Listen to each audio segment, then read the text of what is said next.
네, 고려시멘트를 보겠습니다. 어제 이제 상한가에 이어서 오늘 추가적인 상승을 시도하고 있는데, 일단 최근에 보시면은 이전에도 말씀드린 대로 그 테마주 장세에서 돼지열병 테마주가 반복적으로 움직이는 모습이에요. 그러니까 돼지열병 테마주가 진정되려면 첫 번째 돼지열병 확산이 중단되거나, 두 번째 완벽한 백신이 나오거나, 둘 중에 하나가 있어야 되는데 지금 두 가지 중 어느 하나도 빠른 시일 내에 나오긴 어렵습니다. 그래서 그런 관점에서 돼지열병 테마주가 계속해서 돌 텐데, 중요한 건 이제 대장 테마가 계속해서 시장을 이끄는 게 아니라 돼지열병 테마주 내에서도 계속 순환매가 돌 거란 말이에요. 그러니까 어제 같은 경우를 보시면은 이제 석회 관련된 생석회 관련된 종목군들 고려시멘트를 포함해서 급등하다 보니까 그동안 약했던 사료주나 뭐 백신 관련된 종목군이 밀렸는데, 오늘 보시면 이제 사료 관련된 종목군들이 다시 올라갑니다.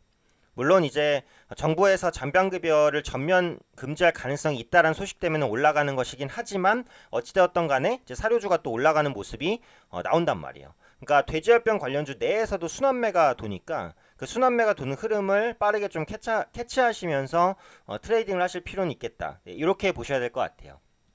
우선 고려시멘트가 가지고 있는 모멘텀을 보면은 먼저 그 생석회 관련주가 또 새롭게 부각이 되고 있잖아요.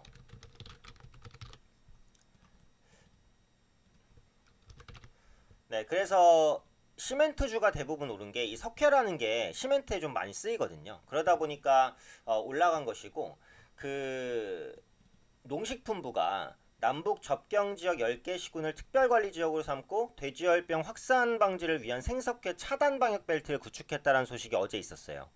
생석회는 칼슘과 산소의 화합물입니다. 근데 여기서 중요한 게 생석회의 기능인데, 소독 효과가 있다고 알려져 있죠. 소독 효과. 그다음에 이제 바이러스 사멸 효과가 있습니다. 그래서 기존에도 이 생석회는 그 구제역이라든지 아니면 조류 독감의 그 차단에 좀 폭넓게 좀 쓰임이 있었어요. 그리고 북한 같은 경우에도 그 돼지열병에 대한 방역 방법으로 석회를 사용하고 있단 말이에요. 그래서 그런 부분들이 조금 꾸준하게 좀 주목을 받아왔었고, 이번에 이제 생석회가 본격적으로 돼지열병 확산 방지에 사용이 되면서 시멘트 관련주들이 올랐다라고 보시면 되겠죠. 그래서 국내에 발병되지 않으면 예방 차원에서 석회를 계속해서 쓸 것이고, 발병이 되면 확산 방지 차원에서 석회를 계속해서 쓸 거잖아요. 그러니까 어떤 방식으로든 석회에 대한 수요는 증가할 거니까 석회 관련주들의 실적 개선도 나타날 수 있겠다라고 봅니다. 근데 그 중에서 이제 고려시멘트의 가진 강점은 자체적으로 석회석 광산을 개발해서 운영을 하고 있다라는 거죠. 그래서 지금 그 자사가 쓰고 있는 석회석 생산량의 93% 이상을 자체 조달한다고 합니다. 이게 이제 큰 모멘텀이에요. 생산 공장도 석회석 매장량이 풍부한 지역에 위치해 있다라는 거죠. 그러니까 다른 시멘트 업체에 대비해서도 그 석회를 조달할 때 능력적인 부분이 좀 부각될 수 있다라고 보시면 될 것 같아요. 그리고 앞으로는 그 시멘트 가격 인상도 전망이 됩니다. 그래서 전력 비용이라든지 뭐 유연탄 가격 이런 부분들의 그 상승으로 인해서 가격 상승에 대한 요인이 좀 충분히 발생을 했다라고 보고 있고, 그러니까 1분기 같은 경우 이제 주택 건설이라든지 뭐 인프라 공사라든지 이런 현장 수요가 상대적으로 좀 적어서 시멘트 업계에는 비수기로 뽑혀요. 왜냐면 1분기에는 겨울이 많이 포함되어 있잖아요. 그러니까 겨울에 땅도 얼고 해서 공사를 하기가 힘듭니다.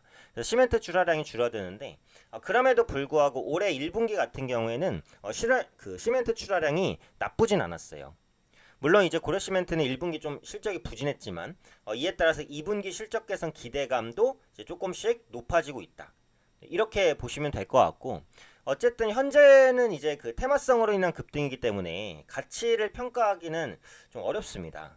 그래서 앞으로 구체적으로 이제 생석회라든지 아니면 뭐 시멘트 수요 증가라든지 이런 것들에 대한 수치는 좀 꾸준하게 확인하실 필요가 있다라고 생각하고 있어요.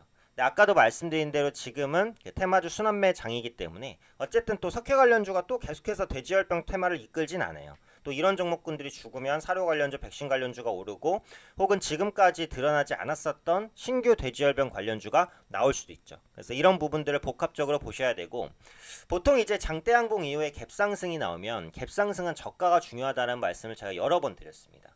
갭상승을 했다라는 것은 이제 그 매수가 상단에 몰리면서 이 갭에서는 매매가 이루어지지 않았다라는 것을 의미를 하는 거거든요. 그럼 이 갭 하락 가격으로 내려오면 어때요? 최근에 없었던 가격으로 시장이 내려오는 거란 말이에요. 그러면은 일단은 그 리스크 관리 차원에서 손절 물량이 나오면서 이 갭을 다 메꾸고 내려갈 수가 있는 거거든요. 그래서 이 갭 상승했을 때 저가를 중요하게 생각을 하셔야 돼요. 오늘 가격은 3,030원이잖아요. 그래서 보유하고 계신 분들은 오늘 이 가격을 이탈하지 않으면 홀딩 하셔도 되는데 이탈하게 되면 매도다. 이렇게 기계적으로 보시는 게 맞을 것 같아요. 그래서 10분 봉으로 흐름을 보면 갭 상승 이후에 밀렸고 바닥을 다시 잡았습니다. 그렇죠?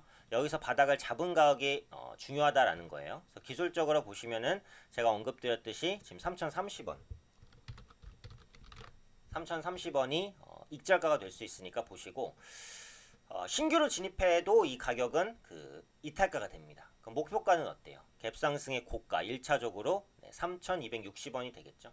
앞으로 제가 기술적 분석 강의나 이런 것들을 꾸준하게 좀 올려 드릴 거예요. 그래서 강의 영상도 보시면서 세부적인 내용들도 제가 체크해 드릴 거예요. 거래량이라든지 아니면 뭐 보조지표, 이평선 이런 강의들 꾸준히 올려 드릴 테니까 유튜브에서 참고하시면 될 것 같습니다. 어쨌든 지금은 이제 그 돼지열병 관련주 내에서도 테마가 분다라는 게 중요하니까 그 부분을 보시고 대응을 하시면은 될 것 같아요. 사료주, 백신주, 그다음에 석회주 이런 종목군들 중에서 조정이 좀 많이 나오는 종목군들을 중심으로 관심을 가지시면 되겠다. 이렇게 정리해 드리겠습니다.